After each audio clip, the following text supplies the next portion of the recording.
एक चीज हमको बताइए प्रशांत जी, 912 परीक्षा केंद्रों पर परीक्षा हुआ पीटी का 13 तारीख को। उसमें बापू परीक्षा केंद्र जो पटना में है 12,000 लड़के जहाँ हो वही हुआ। ये 18,000 बीपीएससी करे कि बाकी कहीं कुछ नहीं हुआ। आपके पास क्या प्रमाण है या छात्रों के पास कि गड़बड़ियां हुई हैं? अगर गड़बड़ी नहीं हुई तो फिर वहां री एग्जामिनेशन क्यों हो रहा है? ये हमको कहने की जरूरत नहीं है, ये तो सरकार स्वयं मान रही है। वहां तो वो करा रही है परीक्षा। एक मिनट, वहां पर आप री एग्जाम करा रहे हैं, इसका मतलब है कि आपने माना कि वहां गड़बड़ी हुई तभी तो री एग्जामिनेशन हो रहा है।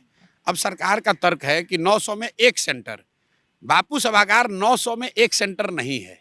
उत्तर प्रदेश बिहार, देश में अगर 30 राज्य है तो उत्तर प्रदेश उसमें एक राज्य नहीं हो, देश का सबसे बड़ा राज्य है, दोनों बराबर नहीं है। बापू सभागार में जो 18,000 बच्चों का री एग्जामिनेशन हो रहा है वो प्रीलिम्स में चुने जाने वाले छात्रों का 90% है। मान लीजिए कि जो एग्जाम 4 को होगा वो प्रश्न पत्र पिछले प्रश्न पत्र के मुकाबले कठिन हो तो इसका मतलब उन 18,000 छात्रों के साथ अन्याय हो गया। या ये मान लीजिए कि वो प्रश्न पत्र आसान हो तो भी उन छात्रों के साथ, पहले वाले छात्रों के साथ अन्याय हो गया।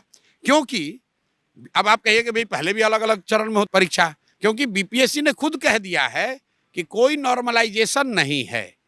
तो ये तो राइट ऑफ इक्वालिटी का वायलेशन हो गया ना, कि एक बंच ऑफ छात्रों को एक अलग प्रश्न पत्र मिला और 18,000 छात्रों को एक अलग प्रश्न पत्र मिला।